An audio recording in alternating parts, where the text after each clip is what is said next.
পুজোর আগে হাতে নতুন বই পেতে কারি বা ভালো না লাগে, সেই খোঁজে আমরা চলে গিয়েছিলাম বর্তমানে হুগলি জেলার রিষড়া নিবাসী কবি অঞ্জনা চক্রবর্তীর সদ্য প্রকাশিত হওয়া বইয়ের সাথে পরিচিত হতে, যা ইতিমধ্যেই পাঠক মহলে বেশ পরিচিতি লাভ করেছে। আসুন কবির মুখে শুনে নিই কিছু কথা।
আজ হাওড়ার হালচালের মুখোমুখি প্রখ্যাত কবি অঞ্জনা চক্রবর্তী।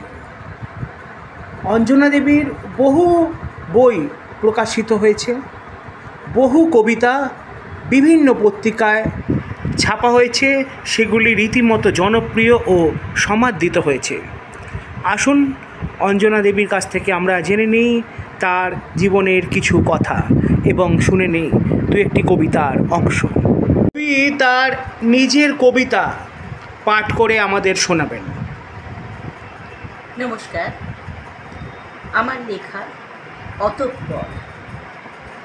অতঃপর প্রাক্তন যিশুগুলো প্রভাবশালী প্রেমিক বিস্তার করল তার ফলকনামা। এপিটাফ বলা যায়। এই কি আধুনিক সভ্যতা, এই কি আধুনিক সতী প্রথা। ঢাক বাজছে, কাঁসর বাজছে, সঙ্গে সংস্কৃত মন্ত্র উচ্চারণ। উদ্যোক্তা উদার হস্তে চিতার সরঞ্জামে উজাড় করে দেয় বিচিত্র বারুদ। আরও আছে বিশেষণ, যা পোড়াতে ইন্ধন জাগায়। প্রেম শেষে তো এমনই হয়, অবধারিত। ছুটে এলো উন্মত্ত ধর্মের নামে বক ধার্মিক। বেরিয়েছে কদর্য মন্তব্য, কেউ স্বার্থে ঘাপে, কেউ বা কিছু না জেনে, কেউ মহান হওয়ার লোভে, কেউ আক্রোশে, কেউ বা হিংস্র দানবী রূপে, কেউ হত্যা করার পাশবিক আনন্দে।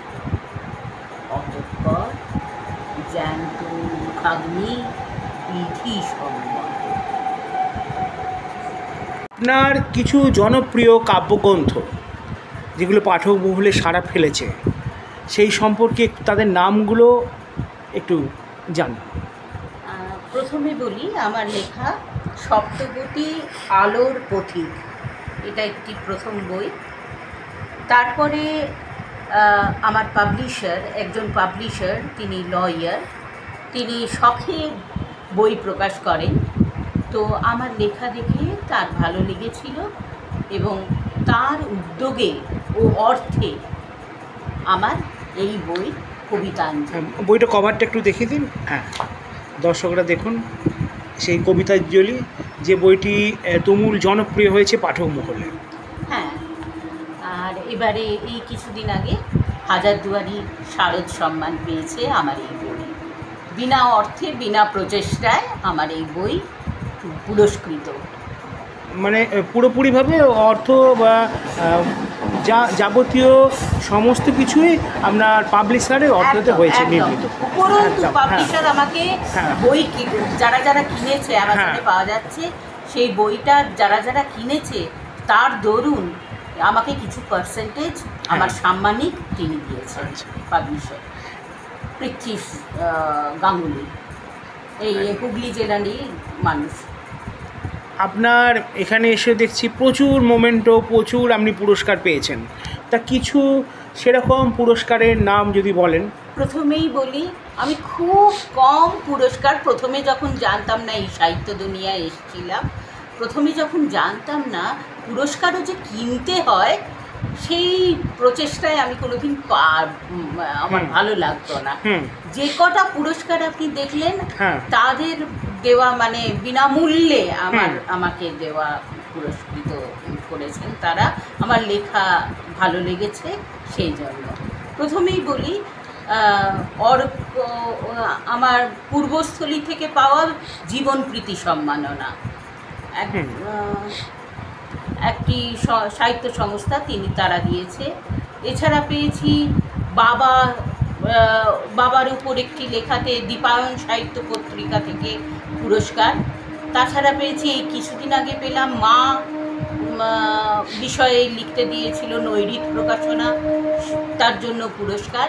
তাছাড়া পেয়েছি সারা বাংলা গল্প প্রতিযোগিতায় পুরস্কার, আর এছাড়া তো আছে এটা ওটা পুরস্কার পেয়েছি।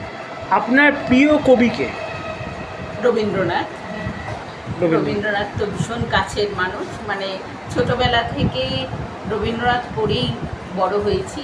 তবে আমি কিন্তু ইংরেজি মাধ্যমে পড়াশোনা, কিন্তু এই যে বাংলার প্রতি আকর্ষণ, বাংলা কবিতা গল্পর প্রতি যে আকর্ষণ, তা আমার বাবার দ্বারা আমার ভেতরে সৃষ্টি হয়েছে।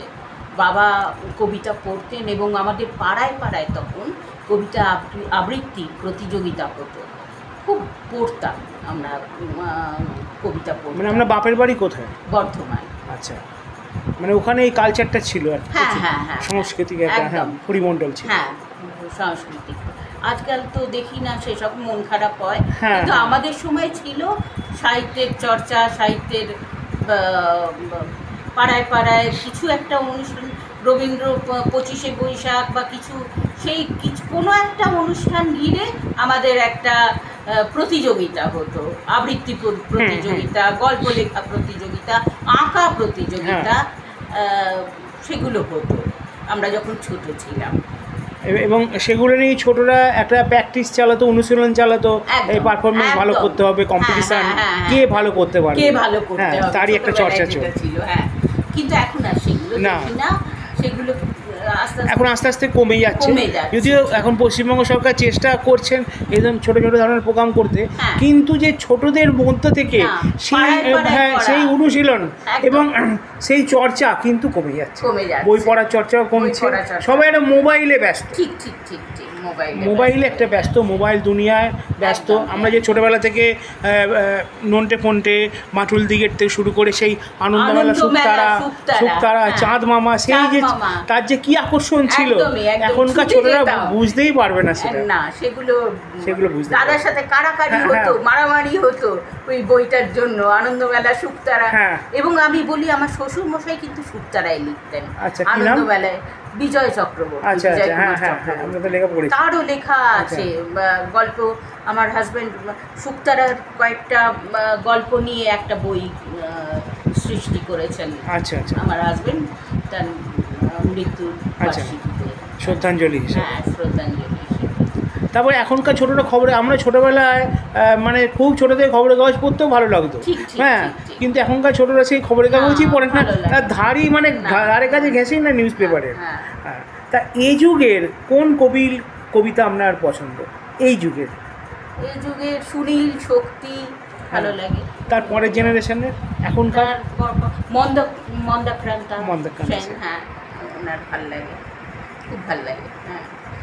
তা যারা নতুন কবিতা লিখছেন তাদের উদ্দেশ্যে কি বলবেন? কিছু একটা কি বার্তা? লিখতে থাকুন, ঠিক হয়ে যাবে।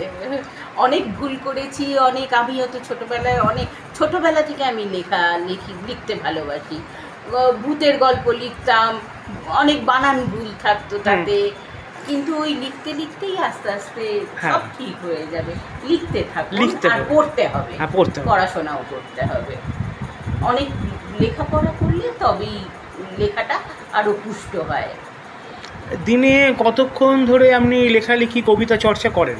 আমার সেরকম কোনো মানে ফিক্স টাইম আচ্ছা, নেই। মোটামুটি যখন ইচ্ছা হয় বসে যাই, যখন ইচ্ছা হয় না দিনের পর দিন লিখি না। আচ্ছা আচ্ছা, এইরকম চলতে থাকে। আর কখনো আবার রান্না করতে করতে লিখে যাই, লিখতে শুরু করে দিই। এইভাবেই শুরু হয়। এখনকার দিনে যে পত্রিকাগুলো আছে, হ্যাঁ, কোন পত্রিকা ভালো লাগে আপনার? এখনকার দিনের আমার তো সাহিত্য জগৎ নিয়ে দেশ জগৎটা, দেশ ভালো লাগে। হ্যাঁ, দেশ ভালো লাগে, দেশ তো পড়ি। তা ছোটদের পত্রিকা কি পড়েন? ছোটদের পত্রিকা কম পড়ি। আচ্ছা, এখন অতটা পড়া হয় না। হ্যাঁ, চাঁদ মামা পড়তে ভীষণ ভালো লাগতো। ভীষণ ভালো লাগতো। হ্যাঁ, আর তখনকার দিনে আনন্দমেলা, শারদীয়াগুলো মানে সোনার খনি ছিল সেই সময়কার। শুকতারারও তো তাই ছিল। তারপর শুকতারার ওই পূজা সংখ্যাগুলো ছিল আপনার দেব সাহিত্য কুটিরের পূজা সংখ্যাগুলো যেগুলো ছিল। তা আপনার আদর্শে অনুপ্রাণিত হয়ে নতুন কবিরে এগিয়ে আসুন, লিখুন, লেখা প্র্যাকটিস করুন, লিখুন, আরও ভালো ভালো কবিতা বেরোক। আর আপনিও লিখুন, আপনার কাছ থেকে আমরা কবিতা শুনে, কবিতা পড়ে, আপনার লেখা বই পড়ে আমরা আরও সমৃদ্ধ হব, এই আশাই করছি। সারাদিনের শুভেচ্ছা সবাইকে, সকলে ভালো থাকুন।